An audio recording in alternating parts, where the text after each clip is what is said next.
దేవుని వాక్యంలోనికి వెళ్దాం. మనం నేర్చుకుంటున్న పాఠం ఏంటంటే అపోస్తలుల బోధ, ఉపదేశాన్ని మనం నేర్చుకుంటున్నాం. చదవండి, యూదా పత్రిక 1:3 వాక్యం. ప్రియులారా, మనకందరికీ కలిగేడు రక్షణను గూర్చి మీకు వ్రాయవలనని విశేషమైన ఆసక్తి గలవాడనై ప్రయత్నపడుచుండగా పరిశుద్ధులకు ఒక్కసారి అప్పగింపబడిన బోధ నిమిత్తము మీరు పోరాడవలనని మిమ్మును వేడుకొనుచు మీకు వ్రాయవలసి వచ్చెను. దేవునికి స్తోత్రం. హల్లెలూయా, హల్లెలూయా. దేవుని బిడ్డలమైన మనందరికీ ఒక రక్షణ ఉంది, ఇంకొక రక్షణ ఉంది. దాన్నే భవిష్యత్ కాల రక్షణ, పొందబోవు రక్షణ. హల్లెలూయా, హల్లెలూయా. ఇప్పుడు మనం అందరము బాప్తిస్మం ద్వారా ఏమయ్యాం నాన్న? రక్షణ పొందాం. ఇక నేను బాప్తిస్మం ద్వారా రక్షణ పొందేశాను, పరలోకం పోతాను అనుకుంటే కుదరదు నాన్న. హెబ్రీలో ఏమన్నాడు? మీ సొంత రక్షణను మీరు భయముతో, ఎట్లా నాన్న? భయముతో, వణుకుతో ఏమన్నాడు? దాన్ని కాపాడుకోవాలి. అది వర్తమాన కాల రక్షణ. అంటే ఏ దినం ఆ దినమే కాపాడుకోవాలి రక్షణ, అంతేనా? ఏ దినముకు ఆ దినమే నీ రక్షణ కాపాడుకోవాలి. ఇంకొక రక్షణ ఉంది. ఏంటి? పొందబోయే రక్షణ, భవిష్యత్ కాల రక్షణ. ఆమెను చెప్పండి. వర్తమాన, భూత, భవిష్యత్ కాలంల రక్షణ. ఎవరికి ఆ రక్షణ కలుగుతుంది? ఎవరికి ఆత్మకు రక్షణ కలుగుతుంది అని అంటే ఏమన్నాడు నాన్న? ఆ రక్షణ మీకు కలుగునట్లుగా పరిశుద్ధులకు అప్పగింపబడిన బోధ నిమిత్తము మీరు ఏం చేయాలన్నా? మీరు పోరాడాలి. కష్టమే. ఏదో నేను ఇప్పుడు దాకా చెప్పినంత సులువుగా ఉన్నది. ఇప్పుడు నేను చెప్పగానే మీరు మారిపోయి టక్కన మీరు చేయగలుగుతారా? చేయలేరు నాన్న. అదే అందుకే అన్నాడు పోరాటం. అది సైతాన్ గాడు ఎన్నో పనులు పెడతాడు, ఎన్నో ఆటంకాలు జరుగుతాయి. ఇవ్వాలనే మనసు, అయ్యో ఇవి ఇస్తే మాకు అవసరాలకు పనికి వస్తాయి కదా, మేము ఇబ్బందుల్లో ఉన్నాం కదా, కష్టాల్లో ఉన్నాం కదా అనేటువంటి మనసు మనకు కలుగుద్ది. దేవుని మనసు ఇవన్నీ పక్కన పెట్టాయి, తర్వాత దేవునికి ముందు చెల్లించు, ఆ తర్వాత దేవుడు మన పనులన్నీ మనకు దేవుడు ఇస్తాడు అనేటువంటి ఆలోచన దేవుంది. ఏమన్నాడు ఆయన? మీరు దీన్ని చేసి ఏమన్నాడు? శోధిస్తే విప్పి 10 రూపాయల కాడ ఏమవుతున్నావు? ఆలోచిస్తున్నావు. అబ్బా, ఈ 10 ఇస్తే, ఈ 100 ఇస్తే ఎట్లా అని ఆలోచిస్తున్నావు. కాదు నాన్న, కాదు. నీకు పట్టజాలనంత దీవెనలా కావాలి అంటే ఖచ్చితంగా దేవుడు చెప్పిన పని చెయ్యాలి. దేవునికి స్తోత్రం. హల్లెలూయా, హల్లెలూయా. ఇది ఒక పోరాటం. మందిరానికి వచ్చే విషయంలో ఒక పోరాటం, దేవుళ్ళు నమ్మకంగా ఉండే విషయంలో ఒక పోరాటం, పరిచర్య చేయాలనుకునే సమయంలో ఒక పోరాటం. పరిచర్య చేయాలంటే మనసు రాదు, మా పనులు తీరలేదండి అని అంటాం. కానీ దేవుని మందిర పరిచర్యను నెగ్లెక్ట్ చేద్దాం. అది తప్పు, అది కరెక్ట్ కాదు. ముందు ఎవరి పని చేయాలి? ముందు చెప్పండి నన్ను, ఎవరి పని చేయాలి ముందు వాస్తవానికి? ఆ తర్వాత నీ పని. ఇంకా దేవుని మందిరానికి రాకుండా కూడా ఆటంకపరిచేది సైతాన్. ఇలాగుంటాయి. ఓకేనా? కాబట్టి వీటన్నిటిలో ఏది శ్రేష్టమైందో, ఏది రమ్యమైందో, ఏది మంచిదో మీరే ఆలోచించుకోండి. ఏది ఖ్యాతి కలిగిందో, ఏది నీకు ఘనత తెచ్చేదో అదే ఆలోచించుకొని విశ్వాసంలో మీరు ముందుకు వెళ్ళండి. దేవుడు మిమ్మల్ని దీవించును గాక. ఆమేన్, హల్లెలూయా. ఈ పోరాటంలో మనం ఓడిపోవద్దు. ఈ పోరాటంలో మనము గెలవాలి. అందరు చెప్పండి. దేవుడు అట్టి కృప మనందరికి అనుగ్రహించును గాక. మరి ఇంతకీ పరిశుద్ధులు అనగా అపోస్తలులకి అప్పగింపబడిన బోధ ఏంటి? ఇప్పుడు అపోస్తలుల కార్యాలు 2వ అధ్యాయం 38 నుంచి. పేతురు, మీరు మారు మనసు పొంది పాప క్షమాపణ నిమిత్తము ప్రతి వాడు యేసుక్రీస్తు నామమున బాప్తిస్మం పొందుడు, అప్పుడు మీరు పరిశుద్ధాత్మను వరము పొందుదురు. ఈ వాగ్దానము మీకును మీ పిల్లలకును దూరస్తులందరికీ అనగా ప్రభువైన మన దేవుడు తన యొద్దకు పిలిచిన వారందరికీ చెందునని వారితో చెప్పాను. ఇంకను అనేక విధములైన మాటలతో సాక్ష్యమిచ్చి మీరు మూర్ఖులకు ఈ తరము వారికి వేరై రక్షణ పొందుడని వారిని హెచ్చరించెను. కాబట్టి అతని వాక్యము అంగీకరించిన వారు బాప్తిస్మము పొందిరి. ఆ దినమందు ఇంచుమించు 3000 మంది చేర్చబడి మారు మనసు పొంది, చెప్పండి, తర్వాత బాప్తిస్మం పొంది పరిశుద్ధాత్మ నవరము పొంది ఆ తర్వాత మూర్ఖులకు ఈ తరము వారికి వేరై రక్షణ పొంది ఆ తర్వాత ఎక్కడ ఉండాలి? ఎక్కడ ఉండాలన్నా అపోస్తల బోధ యందును, సహవాసమందును, రొట్టె విరుచుట యందును, ప్రార్థన చేయట యందును ఎడతెగక ఉండాలి. ఇది అపోస్తలుడైన పేతురు గారు వేసిన అపోస్తలుల బోధ. ఇప్పుడు ఇందులో మనం ఎక్కడి వరకు నేర్చుకున్నాం నాన్న? పోయిన వారం అపోస్తలుల సహవాసం. ఎక్కడి వరకు నాన్న? అపోస్తలుల సహవాసం. ఇప్పుడు ఏంటి దాని తర్వాత ఏంటి నాన్న? అపోస్తలులతో కూడా రొట్టె విరుచుట. అందరూ ఆమేన్ చెప్పండి గట్టిగా. నేను క్రమంగా చెప్పుకుంటూ వస్తున్నాను మీ అందరికీ. క్రమముగా అపోస్తలుల బోధను తెలియజేస్తూ వస్తున్నాను. దేవునికి స్తోత్రం, హల్లెలూయా. వచ్చే వారం ప్రభు వల్ల మనకు వచ్చే వారం చెప్పాలి, కానీ మళ్ళీ క్రమం తప్పకూడదనే ఉద్దేశంతో దీన్ని నేను చెప్తున్నాను. మంచిది. ఇప్పుడు రక్షణ, బాప్టిజం పొంది అభిషేకం పొందిన ప్రతి ఒక్క పరిశుద్ధులు ఏం చేయాలన్నా? రొట్టె విరుచుటలో పాలు పొందాలి. ఇది ఎప్పుడు ప్రారంభమైనది? ఇక్కడ ఈ కార్యక్రమము ఎప్పుడు ప్రారంభమైంది? ఆదిలోనే ఉన్న క్రొత్త నిబంధనలో ప్రభు అయిన యేసు క్రీస్తు ద్వారా ప్రారంభించబడింది. అందరూ ఆమేన్ చెప్పండి గట్టిగా.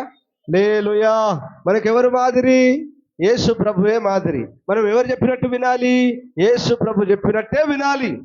కాబట్టి ఇప్పుడు క్రొత్త నిబంధన సంఘమైన మనం, క్రొత్త నిబంధన పరిశుద్ధులమైన మనము యేసు ప్రభు చెప్పినట్లే ఆయన బోధలోనే మనము నడవాలి. దేవునికి స్తోత్రం, హల్లెలూయా. కాబట్టి ఇప్పుడు యేసయ్య చూపిన మాదిరి మనం కూడా ఏం చేయాలన్నా? చేయాలి. ఇప్పుడు యేసు ప్రభు తాను అప్పగించేటువంటి ఆ రాత్రిలో, ఆ సమయంలో ఏం చేశాడంటే తన శిష్యులందరినీ ఒక మేడ గదిలోనికి తీసుకువెళ్ళాడు. ఒక గదిలోనికి తీసుకువెళ్ళాడు. సిద్ధపరచు అని చెప్పాడు. ఆ ఇంటి యజమానుడు ఆ గదిని సిద్ధపరిచాడు. ఇప్పుడు అపోస్తలులు 12 మంది యేసు ప్రభు కలిసి ఏం చేశారు? అక్కడికి వెళ్ళారు.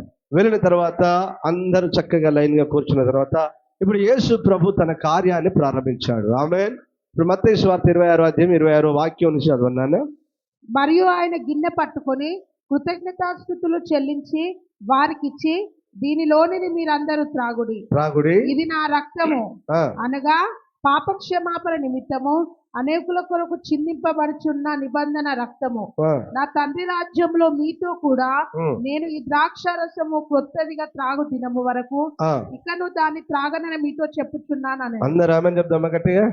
హల్లెలూయా. ప్రభు ఒక కండిషన్ లో ఉన్నాడు.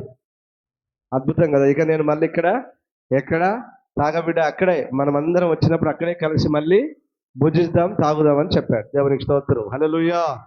అదే కొరింథీయులు అంటాడు, ఆయన అప్పగింపబడిన రాత్రి అంటాడు. అప్పగింపబడిన రాత్రి ఒక రొట్టెను ఎత్తుకొని కృతజ్ఞతాస్తుతులు చెల్లించి దాన్ని విరిచి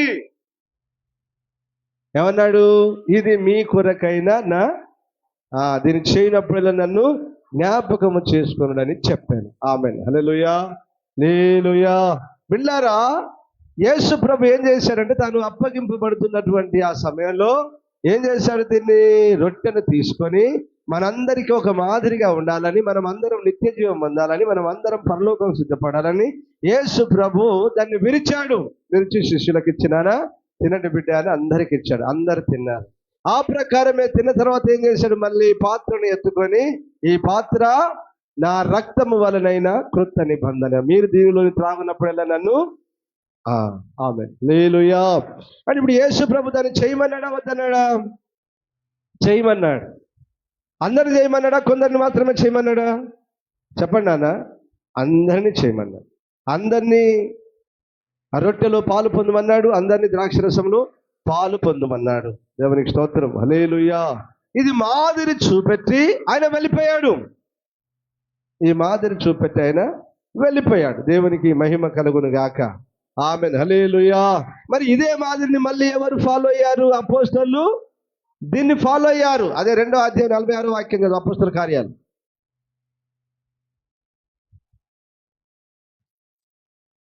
మరియు వారు ఏక మనస్కులై ప్రతి దినము దేవాలయంలో తప్పక కూడుకొనుచు. ఎక్కడ వారానికి ఒకసారి రాండి అంటే మనకు బద్ధకం అయిపోయాయి. బుధవారం ఉపవాస ప్రార్థనకు రాండి బిడ్డ అంటే బద్ధకం అయిపోయాయి.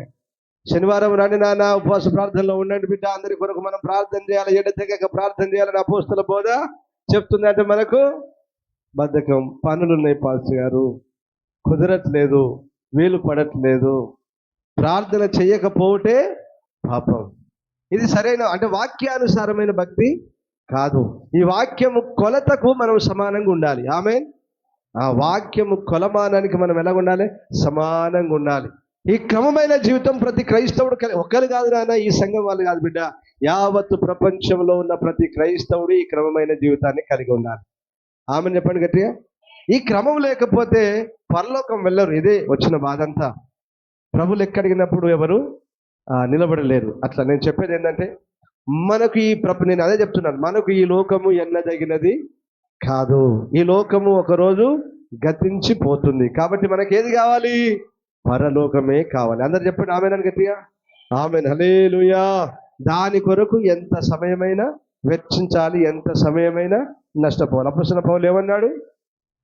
ఏ విధము చేతనైన మృతుల్లోంచి నాకు పునరుత్థానం కలగవలెనని సమస్తమును పెంట కుప్ప, అలాగనే నష్టంగా ఎంచుకున్నాడు. తర్వాత అంటాడు, ఏమంటాడు?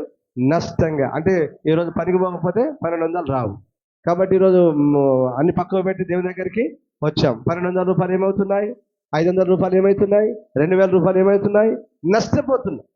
దేవునికి స్తోత్రం. హల్లెలూయా. అది దేవుని కొరకు ఎంతైనా నష్టపోవాలన్నదే దేవుని ఉపదేశమై ఉన్నది. దేవునికి స్తోత్రం. హల్లెలూయా.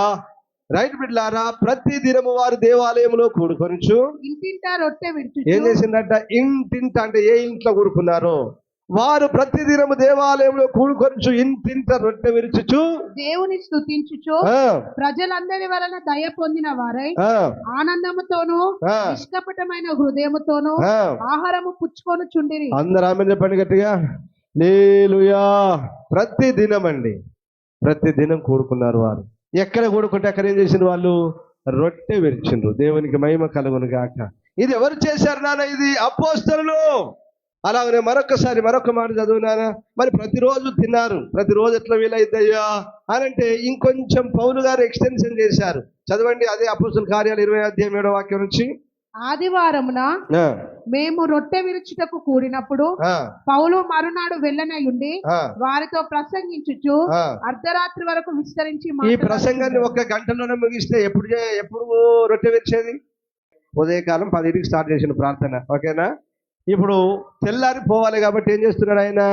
అర్ధరాత్రి వరకు ప్రసంగిస్తూనే ఉన్నాడు. ఇప్పుడు ప్రసంగం ముగిసిన తర్వాతనే ఏమి ఇవ్వాలి నాన్న? రొట్టె ద్రాక్షరసం ఇవ్వాలి. ఇదే గంటకు ముగిసింది అనుకో, పౌలు ఎప్పుడు ఇచ్చేవాడు నాన్న? అయిపోగానే మధ్యాహ్నమే ఇచ్చేవాడు. అయిపోగానే వెంటనే ఇచ్చేవాడు. ఇంకొక ఆయనకి సంగతి అర్థం కాలేదు. ఇంకొక పాస్టర్ గారికి సంగతి అర్థం కాలేదు. అపోస్తలుడైన పౌలు ఎప్పుడు ఇచ్చాడు? మధ్యరాత్రి వరకు ప్రసంగించి 5 కిటికీలోంచి పడి చనిపోయిన తర్వాత తిరిగి లేచిన తర్వాత ప్రభువులు ఇచ్చాడు. అప్పుడు ఇంచుమించు ఎంత టైం అయింది? 3 లేదా 4 అయింది. కాబట్టి 4 గంటలకి ప్రభు బల్లాని ఉపదేశం వేసి దాన్ని నేనే నడిపిస్తున్నాను సేవను. ప్రభు బల్ల ఎప్పుడు వీళ్ళందరికీ సంఘానికి రాత్రులు ప్రేయర్ పెడతాడు. ఎప్పుడు ఇస్తాడు? ప్రభువైన యేసు అప్పగింపబడిన రాత్రి అన్నాడు కదా. మరి రాత్రే ఇవ్వాలి. ఎప్పుడు ఇవ్వాలి? రాత్రే ఇవ్వాలి. ఇప్పుడు పౌలు ఎప్పుడు ప్రసంగించాడు? మధ్యాహ్నం ఉదయకాలం 10కి స్టార్ట్ చేసిన ఆయన మధ్యరాత్రి వరకు ప్రసంగించాడు. ప్రసంగం అయిపోతలేదు.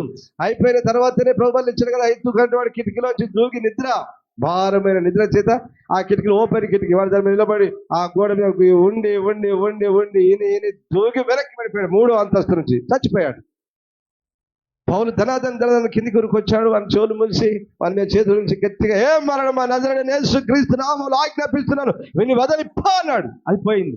అలా బ్రతికిండు. మరి బాబు రారా అన్నాడు. పైకి తీసుకొని వచ్చి ఇక అప్పుడు ఆఫీగర్ జాగ్రత్త బాబు, అందరు నిద్రపోతున్నారు, ఇక జాలరా అని చెప్పి అప్పుడు ఏం చేశాడు పౌలు? అందరు రెడీ బిడ్డారని అందరినీ లైన్గా కూర్చోబెట్టి అందరికీ ప్రభు వల్ల రాత్రి ఇచ్చాడు. ఇప్పుడు చాలా మంది పరిశుద్ధులు సేవకులు ఏం చేస్తున్నారంటే, నిజమే అప్పగింపబడిన రాత్రే, నిజమే పౌలు ఇచ్చింది రాత్రే. ఇదే పౌలు మధ్యాహ్నం పూటనే 1 గంటకి అయిపోతే 2కి అయిపోతే ఇచ్చేవాడా కాదా? ప్రతిదీ రాస్తారా నీకు? ప్రతిదీ రాస్తారా బైబిల్లో? ఇవన్నీ ఇట్లా అర్థం చేసుకోవాలి కదా సార్. ఇవన్నీ అర్థం చేసుకోవాలి. ఎందుకంటే అట్లా చేస్తున్నాను సరే. ఎప్పుడిచ్చినా స్తోత్రం, కానీ అదే క్రమం అని చెప్పొద్దు. ఎప్పుడిచ్చినా స్తోత్రం, మనం దాన్ని ఏం తప్పుపట్టేది లేదు, కానీ ఇదే క్రమం అని చెప్పొద్దు. ఇక దేవునికి స్తోత్రం. హల్లెలూయా. యేసు ప్రభు సాయంకాలం పూట వెళ్ళాడండి. కొంచెం రాత్రి అయింది, ఇంచుమించు 7-8 అవ్వచ్చు. వారు అక్కడ ప్రభు బల్ల తీసుకొని వెళ్ళిపోయారు. కొండకి వెళ్ళిపోయారు. పాట పాడుకొని కొండకి వెళ్ళిపోయి ప్రార్థనలో గడుపుతున్నారు. మరి ఆయన అప్పుడు ఇచ్చాడు 7-8కి ఇచ్చాడు, లేదు 9 కూడా దాటి ఉన్నది, 9 లోపు ఇచ్చుంటాడు. దాన్ని ఏం చేద్దాం? నేను ఎందుకు చెప్తున్నానంటే నానా బోధలు ఉన్నాయి, మీరు కలవరపడొద్దని చెప్తున్నాను. ఆమె చెప్పండి. ఎవరైనా వచ్చి చెప్తే అట్లా అండి అని గంతే అనాలి తప్ప ఇంకోటి ఏం చేయొద్దు. మీరు అరే మా పాస్టర్ రాంగ్ మీరేం కంగారు పడద్దు. ఈ రాంగ్ డాక్టర్ ఇక్కడ ఏం ఉండదు, మీకు అన్ని విషదపరిచి క్లియర్గా చెప్తున్నాను. ఓకేనా? దేవుడు మిమ్మల్ని దీవించును గాక. అపోస్తలులు ఏం చేశారంటే 7వ వాక్యం చదువునానా మళ్ళీ. ఆదివారం మేము రొట్టె విరుచుట కూడినప్పుడు. ఎప్పుడు ఇవ్వాలి ప్రభు వల్ల? ఎప్పుడు ఇవ్వాలనా? ఆదివారం. ప్రతి ఆదివారం ఇచ్చినా నో ప్రాబ్లం, ప్రతి ఆదివారం ఇచ్చినా తప్పేం కాదండి, అది తప్పని ఎవ్వరూ చెప్పొద్దు. ఆదివారమున మేము రొట్టె విరుచుటకు కూడినప్పుడు చదువు. మరునాడు వెళ్ళనయుండి వారితో ప్రసంగించుచు అర్ధరాత్రి వరకు విస్తరించి మాట్లాడుచు. అందరూ ఆమె చెప్పండి గట్టిగా. ఏ రాత్రి వరకు? మనకు కొంచెం టైం ఎక్కువైతే ఎంతసేపు చెప్తాను, ఎండ కొడుతుంది, వేడి తాగుతుంది, ఇక్కడ వేడి తాగుతుంది, పాస్టర్ ఒడవని ఏడైందాక తొందరగా ఎడగొట్టాలి, అంతేనా? దేవునికి స్తోత్రం, హల్లెలూయా. ఇంకో విషయం చెప్పనా, అపోస్తలులు అప్పుడు గంటలు బోధించారు. యేసు ప్రభు దగ్గర మీరు చెప్పండి, యేసు ప్రభు దగ్గర ఎన్ని రోజులు ఉన్నారు విశ్వాసులు? ఇల్లును వదిలారు, భార్యను వదిలిన, భర్తను వదిలి, అందరి కుటుంబ సమేతంగా ఎక్కడికి వెళ్ళారు? కొండ మీదకి వెళ్ళారు. ఎన్ని రోజులు ఉన్నారు? తిన్నారా? వండుకున్నారా? తిన్నారా? ఈ 3 రోజులు ఫాస్టింగ్ అండి. మరి 3 రోజులు ఏం చేశాడు యేసు ప్రభు? కొండ మీద ప్రసంగం అంతా చేశాడు. 3 రోజులు పొద్దంతా చేశాడు. రాత్రి వాళ్ళకు నిద్ర వచ్చేంత వరకు 10-11 వరకు ప్రసంగించాడు. ఆ రాత్రి కాసేపు సేద తెచ్చుకుని వెళ్ళాలి పడుకుని అన్నాడు. మళ్ళీ 4కి, ఎందుకంటే ఆయనకు నిద్రపోడు కదా, ఏసై నిద్రపోడు. వీళ్ళకు కాసేపు సేద తెచ్చుకోమన్నాడు. మళ్ళీ ఏసై కొండకు వెళ్ళి ప్రార్థన. ఇంకా ఆయనకు నిద్ర లేదు. దేవునికి ఘనత మహిమ ప్రభావాలు కలుగును గాక. ఆమేన్, హల్లెలూయా, హల్లెలూయా. మరునాడు వెళ్ళనండి అర్ధరాత్రి వరకు ప్రసంగించేశాడు. ఆ తర్వాత సరే అదంతా వద్దులే కానీ అక్కడ ఐతుకు అనేటువంటి యవనస్తుడు నిద్ర భారము చేత కిటికీ మీద నుంచి పడి చచ్చిపోయాడు. ఇప్పుడు పాఠం ఏంది? నీకైనా నాకైనా, ఎవరికైనా, నీకైనా నాకైనా వాక్యం చెప్తున్నప్పుడు నిద్రపోతే ఏమవుతాం? వాక్యాన్ని ప్రకటిస్తున్నప్పుడు నిద్రపోతే కదా చచ్చిన స్థితిలోనికి వెళ్ళిపోతుంది. ఎందుకంటే ఆ వాక్యం మనలోనికి రాదు, మన జీవితంలో క్రియేట్ చేయదు. కాబట్టి మెలకువగా హుషారుగా ఆసక్తిగా దేవుని వాక్యమును విందుము గాక. ఆమేన్, హల్లెలూయా. రైట్. ఇప్పుడు ప్రభువైన యేసుక్రీస్తు రొట్టెను విరిచాడు. అలాగనే రెండవది అపోస్తలులు కూడా అదే మాదిరిగా రొట్టెను విరిచి ప్రజలకు పంచిచ్చి, ఇదిగో ఈ క్రమంలో మీరు నడవండి అని అందరికీ బోధించారు, శిష్యులందరికీ ప్రకటించారు. దేవునికి స్తోత్రం, హల్లెలూయా, హల్లెలూయా. ఇప్పుడు మరి మనమందరం ఏం చేయాలన్నా? ఇప్పుడు అపోస్తల క్రమాన్ని పాటించాలా వద్దా? యేసయ్య చెప్పిన క్రమాన్ని పాటించాలా వద్దా? మరి ఎందుకు ప్రభు బలులో చేయవేయడం లేదు? ఎందుకు ప్రభు బలకు దూరంగా ఉంటున్నాం? ఆ పొరపాట్లయ్యా, ఆ మాటల ద్వారయ్యా, ఆ చూపుల ద్వారయ్యా, ఆ క్రియల ద్వారయ్యా. నేను అంటాను బిడ్డ, నేను కాదు, దేవుడే మనతో చెప్తున్న మాట. ఇంకెంతకాలం ఈ భక్తి చేస్తావు? ఇంకెంతకాలం దేవుని రొట్టె ద్రాక్ష రసానికి దూరంగా ఉంటావు? మీకు తెలియదా? రొట్టె ద్రాక్ష రసాన్ని కనుక మనం తీసుకోకపోతే మనకు నిత్య జీవం లేదని, మనకు పరలోకం లేదని మీకు తెలియదా? తెలుసా లేదా? నన్ను చెప్పండి రా, తెలుసా లేదా? మరి ఇంకెంతకాలం దూరంగా ఉంటాం? కొంచెం మన బ్రతుకులు మార్చుకోవచ్చు కదా, కొంచెం మన లోపాలు సరి చేసుకోవచ్చు కదా, కొంచెం మన తప్పులను దిద్దుకొని, వద్దు నాకు ఈ లోక సంబంధమైనది, ఆచారం, పాపాలు, పనికి మళ్ళీ ఈ వ్యవహారం అంతా నాకు వద్దు, కానీ దేవుని కొరకు బ్రతుకుతాను, దేవుల్లో ఉంటాను. ఎందుకంటే జనం లేస్తున్నారు, రాజ్యం లేస్తున్నాయి, యుద్ధాలు, కరువులు జరుగుతున్నాయి, భయంకరమైన సంభవాలు జరుగుతున్నాయి. ప్రభు రాకడ సమీపం కనుక ఇక నేను మార్పు చెందుతాను, నా బ్రతుకును మార్చుకుంటాను, ప్రభు కొరకు మంచిగా బ్రతుకుతాను అనేటువంటి ఒక ఆలోచన మనకు వద్దా? కావాలా వద్దా? నాన్న కావాలరా, మారాలిరా, కంప్లీట్గా మార్పు చెందాలని. అందుకే అంటున్నాను, లోకంలో నీ ఒక దేవుని వాక్యమును బట్టి, దేవుని వాక్యమును చేత పట్టుకొని జ్యోతుల వలె వెలగాలి. ఆమెను చెప్పండి గట్టిగా. ఏమ్మా ఎందుకు ఇలాగున్నావు నువ్వు? పలానా వాక్యం చెప్తుందండి ఇలాగుండమని. ఏంటమ్మా మారిపోయావు? వాక్యం చెప్తుందండి ఇలాగుండమని. పాస్టర్ కాదు నాన్న, పాస్టర్ మీద పోపత్ర నేరు. దేవుని వాక్యం ఏం చెప్తుందో మేము అది చెప్తాను. అర్థమవుతుందా? అంతేగాని వేరొకటి ఏమి లేదు. రైట్. దీన్ని మనం కూడా పాటించాలి. పాటించిన మనమందరం ఏమవుతున్నామో తెలుసా? ఒక్క కుటుంబంగా మార్చబడుతున్నాం. చెప్పండి అందరు గట్టిగా ఆమేనని. కొరింథీయులకు రాసిన పత్రిక 1 కొరింథీ 10వ అధ్యాయం 16. మనము ఆ. దీవించు ఆశీర్వచనపు పాత్రలోనిది త్రాగుట క్రీస్తు రక్తంలో పాలు పుచ్చుకొనుటయే కదా. ఆ, మనము విరుచు రొట్టె తినుట ఆ, క్రీస్తు శరీరములో పాలు పుచ్చుకొనుటయే కదా. ఆ. మనమందరము ఆ ఒకటే రొట్టెలో పాలు పుచ్చుకొనుచున్నాము. అయ్యో చూసారా, మనం అందరం ఎక్కడ తినాలా? ఆ ఒకటే రొట్టెలో రొట్టె పాలు ఒకటే పాత్రలోనిది పాలు పుచ్చుకొనుచున్నాము. ఆ, రొట్టె ఒకటే గనుక ఆ, అనేకులమైన మనము ఆ. ఒక్క శరీరమై ఉన్నాము. ఇప్పుడు అందరూ ఆమెను చెప్పండి గట్టిగా, అందరూ ఆమెను చెప్పండి గట్టిగా. ఇప్పుడు మనం అందరం ఏంటి తినాలా? మరి ఇంట్లో మనకు భేదాలు ఎందుకురా? ఒకరికి తక్కువ ఒకరు ఎక్కువ అని ఎందుకు రాను? ఇంట్లో ఒకరికి తక్కువ ఒకరు ఎక్కువ అని ఎందుకు మనకు? ఆమె వేరు నేను వేరు అని ఎందుకు? అతడు వేరు నేను వేరు అని ఎందుకు? ఒక్క శరీరము ఒక్క కుటుంబం అయితే నేను మీ అందరికి ఏంటిది? నేను మీ అందరికి ఏంటిది?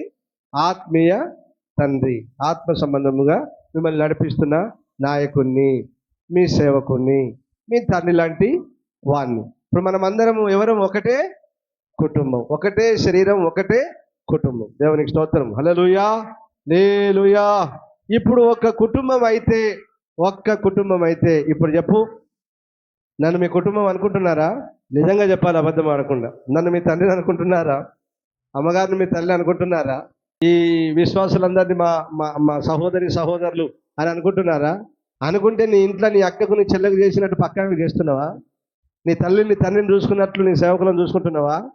మీ తండ్రిని చూసినట్టు చూస్తున్నావా? మీ తల్లిని చూసినట్టు చూస్తున్నావా? పక్కవని మీ అక్కని చూసినట్టు చూస్తున్నావా? మీ చెల్లెని చూసినట్టు చూస్తున్నావా? నువ్వు వండుకున్నప్పుడే కానీ, నీ ఫంక్షన్ తీసుకున్నప్పుడే కానీ, నువ్వు ఇంకేది తీసుకున్నప్పుడే కానీ, ఏది చూసినప్పుడే కానీ అలాగ అందరినీ సంఘాన్ని పిలుస్తున్నావా? పాలులను పిలుస్తున్నావా? సంఘాన్ని పిలుస్తున్నావా? సేవకుని పిలుస్తున్నావా?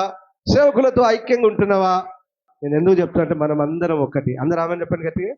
మనం అందరం పెట్టినానా? ఒక్కటి. ఇలా భేదాలు, అసూయలు, గొడవలు, అల్లర్లు ఏది లేదు, ఉండద్దు. ఏదైనా ఉన్నా, బాధ కలిగించుకున్నా అది అక్కడనే వదిలేయాలి, తీసి పడేయాలి. కానీ మందిరంలో అందరూ ఒకరిని ఒకరు ప్రేమించుకోవాలి. పరిశుద్ధాత్మ దేవుడు కలిగించు ఐక్యతలో నిలబడాలి. పరిచర్య అన్న అందరూ రావాలి, ప్రార్థన అన్న అందరూ రావాలి. ప్రతిదానికి ఆ సంఘం అట్లుందిరా, ఆ కృత నిబంధన సంఘం అట్లుంది. కానీ ఈ రోజు అట్లా లేరు. ఇంతసేపు నా వాళ్ళు, నా బిడ్డ, నా భర్త, నా తల్లి, నా తండ్రి, నా అన్న, నా చెల్లె, అంతేనే కదా చెల్లె. ఇది తప్ప ఇంకొకటి లేదురా. మళ్ళీ వీళ్ళు క్రైస్తవులు అట, వీళ్ళకి మారు మనసుందట, వీళ్ళు దేవుని బిడ్డలట, మళ్ళీ అంటే బాధపడతారు. కానీ దేవుడు అది కోరట్లేదు, ఇది కోరుతున్నాడు. ప్రభువులో పాలు పొందుతాం కానీ మనలో ఏముంటాయి? పక్క వాళ్ళ మీద ద్వేషం, సేవకుల మీద ద్వేషం, ఇరుగు పొరుగు వారి మీద ద్వేషం. మంచిది కాదు నాన్న, అది మంచిది కాదు బిడ్డ. మనకు నిజమైన క్రైస్తవునికి అది కాదు. పగ, ద్వేషం, కలహం, మత్సరం, ఇది మనకు మంచిది కాదు. మనమందరం ఒక్కటిగా ఉండాలి. ఒక్కరు మాట్లాడినప్పుడు అందరూ వినాలి, సేవకులు చెప్పినప్పుడు సంఘం అంతా వినాలి, ఆ ప్రకారం నడుచుకోవాలి. నువ్వు ఎవరి సహవాసంలో ఉండాలి? ఇప్పుడు చెప్పు. పరిశుద్ధుల సహవాసం అని గట్టిగా. హల్లెలూయా. తల్లికి బిడ్డ, బిడ్డకు తల్లి, అక్కకు చెల్లె, చెల్లెకి అక్క, అన్నకు తమ్ముడు. ఇదే గోల. ఈ దరిద్రం కాలిపోరు. ఇది కాదు. పరిశుద్ధులతో సహవాసంలో ఉండాలి. ఆమె చెప్పండి గట్టిగా. ఆమేన్, హల్లెలూయా, హల్లెలూయా. ఎవరయ్యా ఒక్కటి అంటే దేవుని బిడ్డలు అందరూ ఒక్కటే. ప్రభు బలలో చేయి వేస్తున్న వారందరూ ఒక్కటే. ఐక్యత. అర్థమవుతున్నాయా? మీ మనసులో ఉన్న ద్వేషాలన్నీ కొట్టివేయబడాలి. మీ మనసులో ఉన్న విభేదాలన్నీ కొట్టివేయబడాలి. నువ్వెవరితో ఎక్కువగా సహవాసంలో ఉండాలి అంటే, ఒకటి దేవునితో, రెండు దేవుని సేవకులతో, సంఘముతో ఉండాలి. సంఘముతో. చెల్లె పిలిచిందంటే ప్రార్థన పక్కకు పెట్టిపోతావు, అక్క పిలిచిందంటే ప్రార్థన పక్కకు పెట్టిపోతావు. ఇది అనిక్రమం, ఇది తప్పు. బంధువులు వస్తే చర్చికి రావు. ఎవరు మీకు చెప్పింది? ఇది తప్పు. ఇది తప్పు కాదు నాన్న. నేను అందుకే చెప్తున్నాను, ఈ ప్రపంచంలో అందరికంటే ముఖ్యుడు, ప్రథముడు నీకు దేవుడయ్యే ఉండాలి. ఇది క్రమం. ఇప్పుడు చెప్పానన్నా, మనం అందరం ఏంటిది నాన్న? ఒక్కటి. ఎవరు నీకు ఎక్కువ? ఒకటి దేవుడు, రెండు సేవకులు, మూడు సంఘం. పరిశుద్ధులు. అక్క రాగానే, చెల్లె రాగానే, బిడ్డ రాగానే, తల్లి రాగానే పోయి లేచి మర్యాదలు కాదు. పేదదైనా కడు బీదదైనా పరిశుద్ధురాలు నీ ఇంటికి వచ్చిందంటే లేచిపోయి ఆమెకు సకల మర్యాదలు చేయాలి. తల్లి వస్తే ఓ ఆగవు, తండ్రి వస్తే ఆగవు, అన్న వస్తే ఆగవు, తమ్ముడు వస్తే ఆగవు, పరిశుద్ధుడు ఎవరు పక్కని కొద్దు. ఇది బతుక? ఇది ఇది ఇది క్రైస్తవ బ్రతికేనా? కాదు. ఇది నిజమైన క్రైస్తవ లక్షణమే కాదు. దేవునికి స్తోత్రం, హల్లెలూయా. ఇప్పుడు ప్రభు బలలో చేవేసిన మనం అందరం ఏంటిదట? ఒక్కటి. అయితే మనం ఎలాగుండి ప్రభు బలలో పాలు పొందాలి? ఎప్పుడు చదివిన మాటలు ఒక్కసారి చదవండి, కొంచెం వివరించి ముందుకెళ్తాను. 1 కొరింథీ 11:23 నుండి. నేను మీకు అప్పగించిన దానిని ప్రభు వలన పొంది తిని, ప్రభు అయిన యేసు తాను అప్పగింపబడిన రాత్రి ఒక రొట్టెను ఎత్తుకొని కృతజ్ఞతాస్తుతులు చెల్లించి దానిని విరిచి ఇది మీ కొరకైన నా శరీరము, నన్ను జ్ఞాపకం చేసుకొనుటకై దీనిని చేయుడని చెప్పాను. ఆ ప్రకారమే భోజనమైన పిమ్మట ఆయన పాత్రను ఎత్తుకొని, ఈ పాత్ర నా రక్తము వలన క్రొత్త నిబంధన, మీరు దీనిలోనిది త్రాగునప్పుడెల్లా నన్ను జ్ఞాపకం చేసుకొనుటకై దీనిని చేయుడని చెప్పాను. మీరు ఈ రొట్టెను తిని ఈ పాత్రలోనిది త్రాగునప్పుడెల్లా ప్రభు వచ్చు వరకు ఆయన మరణమును ప్రచురించుదురు. ఏం చేయాలన్నా? ప్రభు బలలో చేసిన మనం అందరం ఏం చేయాలి బిడ్డ? చెప్పండి నాన్న. ప్రభు అయిన యేసుక్రీస్తు యొక్క జనన, మరణ, పునరుత్థానములను గురించి ఏం చేయాలంటే మనము ప్రచురం చేయడం అంటే ఏంటి నాన్న? ప్రకటించాలి. ఏం చేయాలి బిడ్డ? మనం అందరము యేసయ్య గురించి ప్రకటించాం, కానీ ఎవరి గురించి ప్రకటిస్తాం? ఈ పక్కల గురించి, ఆ పక్కల గురించి ప్రకటిస్తాం. మనం నీకు తెలుసా ఇది ఇట్లా, నీకు తెలుసా వాడు అట్లా, ఇది ఎక్కువ ప్రకటిస్తాం. ఇది వద్దు నాన్న. మనం ప్రకటించాల్సింది, మనం తెలియజేసింది ఏంటిది? దేవుని వాక్యం. నీ బంధువులకు, నీ స్నేహితులకు, నీ మిత్రులకు, నీ ఇరుగు పొరుగు వారికి, నీ అన్నదమ్ములకు, అక్కజనులకు, గ్రామస్తులకు, అందరికి కూడా నువ్వు ఎక్కడికి వెళ్తే అక్కడ ఏం చేయాలన్నా? దేవుని వాక్యమును ప్రకటించాలి. ఆమేన్. యేసు ప్రభు యొక్క జనన, మరణ, పునరుత్థానం గురించి ప్రకటించాలి. చదువు. కాబట్టి ఎవడు అయోగ్యముగా ప్రభు యొక్క రొట్టెను అది ఎందుకే చాలా మంది వెనక్కి తీస్తున్నారు. నేను అందుకే అన్నాను, అయోగ్యుడు పాలు పొందొద్దు అంటే యోగ్యుడు. ఎవడు యోగ్యుడు? ప్రభు మెచ్చుకుని వాడే యోగ్యుడు. ఎవడు ప్రభువుని మెచ్చుకుంటాడు? ఎవరిని మెచ్చుకుంటాడు నాన్న? ప్రభు. అంతేరా. నీతిమంతుని, పరిశుద్ధుని, ప్రేమ కలిగిన వాడిని, మంచి వాడిని దేవుడు ఏం చేస్తాడు నాన్న? మెచ్చుకుంటాడు. ఇప్పుడు యోగ్యులుగా ఉండి మనం ఏం చేయాలి? ప్రభువులకు యోగ్యత ఏంటిది? బాప్తిసం, పరిశుద్ధ జీవితం. ఈ అలంకరణని కాదు, అలంకరణ ఉన్నోడు కూడా పొందుతారు. అది పరలోక రాజ్యానికి అడ్డం. అంతే, పరలోక రాజ్యానికి అడ్డం. అని ఆభరణాలు, నీ అలంకరణ అనేది పరలోక రాజ్యానికి. నీ డ్రెస్ కోడింగ్ అంతా, డ్రెస్ తోటి ఏం పని లేదు నాన్న, డ్రెస్ తోటి కూడా ఏం లేదు. కానీ ఇవి లోక సంబంధం, శరీర సంబంధమైనవి పరలోక రాజ్యానికి అడ్డం. అప్పుడు నువ్వు బాప్తిసం పొందిన వాడవై ఉండాలి, పరిశుద్ధ జీవితము చేయువాడవై ఉండాలి. ఎట్లా? నీ కన్ను, నీ నోరు, నీ దేహం పరిశుద్ధంగా ఉండాలి. దేవునికి మహిమ కలుగును గాక. ఆమేన్, హల్లెలూయా. పరిశుద్ధంగా ఉండాలి. పరిశుద్ధంగా ఉండి ఏం చేయాలన్నా? మీరు ప్రభు బలలో చెయ్యవేయాలి. చదువు నాన్న. కాబట్టి ఎవడు అయోగ్యముగా ప్రభు యొక్క రొట్టెను తినునో లేక ఆయన పాత్రలోనిది త్రాగునో వాడు ప్రభు యొక్క శరీరమును గూర్చి రక్తమును గూర్చి అపరాధి అగును. కాబట్టి ప్రతి మనుష్యుడు తన్ను తాను పరీక్షించుకొని మొదటగా ఏం చేయాలన్నా? అమ్మ ఏం చేయాలి? మొదటగా నేను ఈ రోజు ఏదైనా తప్పు చేశానా? నేను ఈ వారంలో, ఈ నెల ఏదైనా నేను తప్పు చేశానా? నా బ్రతుకులో నేను దేవుడు వద్దన్నది ఏదైనా చేశానా? ఏమొద్దన్నాడు రా దేవుడు? ఏమొద్దన్నాడు బిడ్డ? ఏం చేద్దన్నాడు? పాపం. అంతే. సకల దుర్నీతి పాపం. విగ్రహార్జన, వ్యభిచారం, తాగడం, తిరగడం, పనికి మాలిన నీచమైన గొడవలు, బూతులు, ఇవన్నీ పాపం.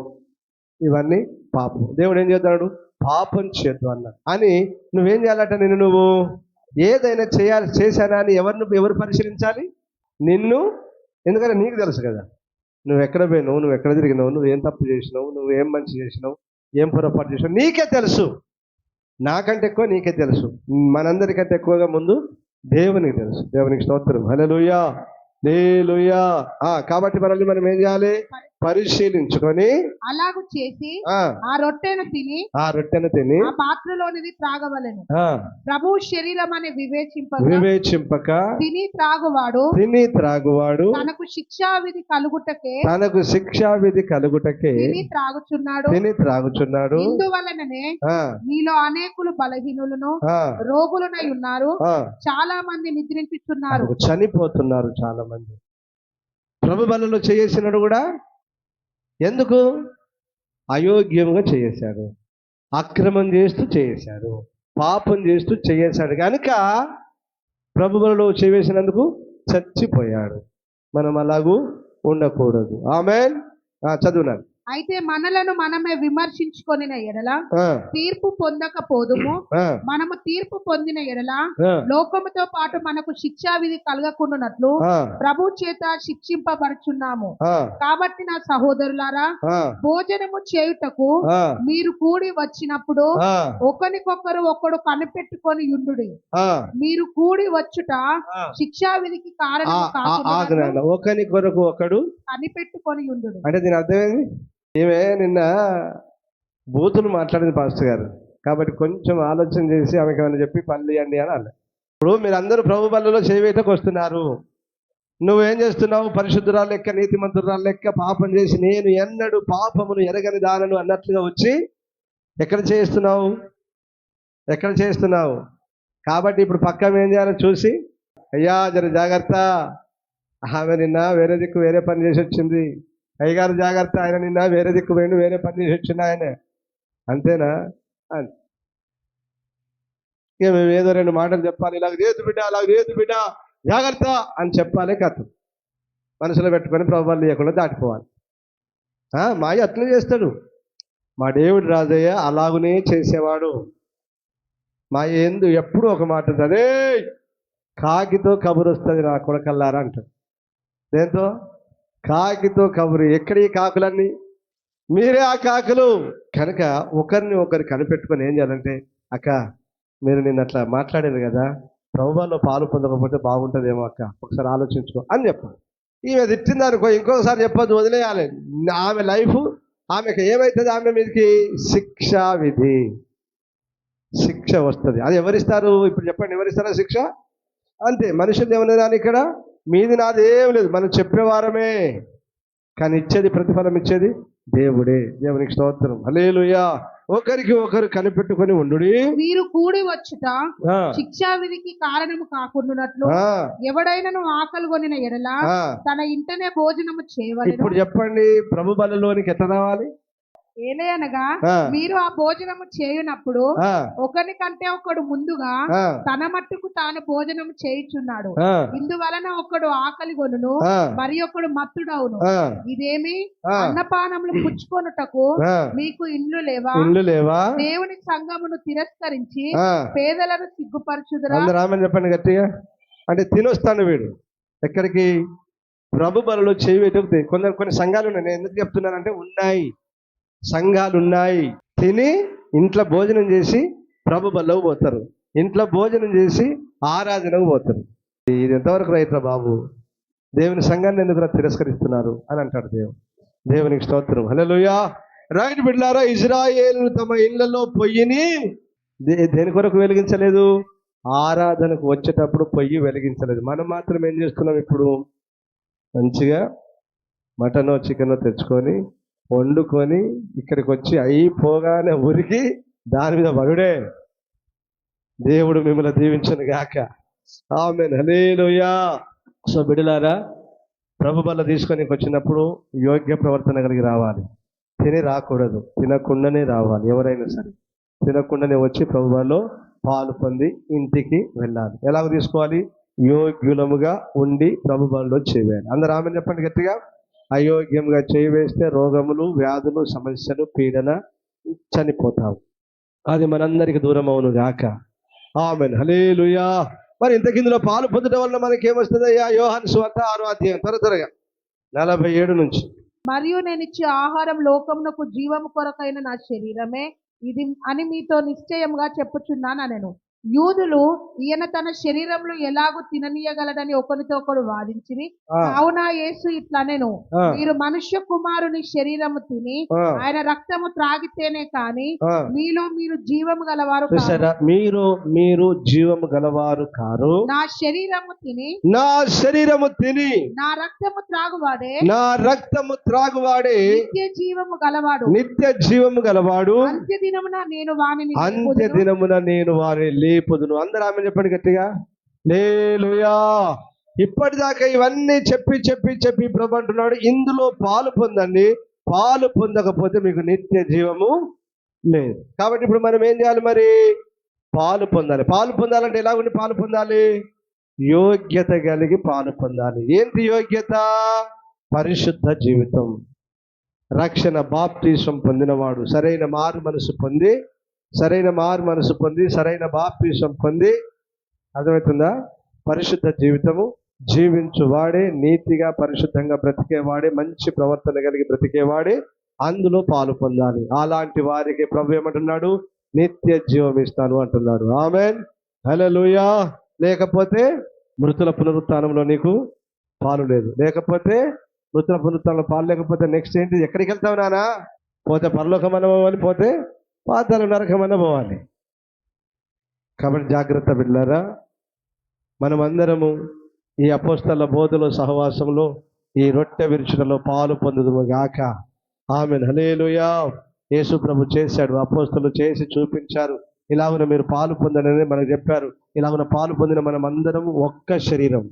ఏంటి? మనం అందరము ఒక్క శరీరం. వేరు వేరైనను మనమందరము వేరు వేరు అవయవులమైనను మనమందరము ఒక్క శరీరం, ఒక్కటిగా ఉండాలి. సంఘమంతా ఒక్కటిగా ఉండాలి అని దేవుని వాక్యం చెప్తుంది. ఎవరికి వారే యమునా తీరే అన్నట్లుగా మనము బ్రతకకూడదు. అలాగున ఉండి మనం అందరం ఏం చేయాలన్నా? ప్రభు బలలో చేయి వేయాలి. ఎలాగో చేయి వేయాలి? యోగ్యులుగా ఉండి చేయి వేయాలి. చెయ్యి వేస్తే ఏం దొరుకుతుంది మనకు? నిత్య జీవం, పరలోకం దొరుకుతుంది. వేయకపోతే మనకేం దొరుకుతుంది నానా?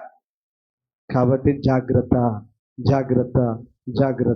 దేవుడు జ్ఞాన వివేకము గల ఆత్మ దేవుడు మనందరికి అనుగ్రహించును గాక. ఒక నీతి పరిశుద్ధ జీవితము, మంచి జీవితము, మేలైన జీవితము, శ్రేష్టమైన జీవితం దేవుడు మనందరికి అనుగ్రహించును గాక. దేవుడి మాటలు దీవించును గాక. మోకరించండి, ప్రార్థన చేసుకుందాం.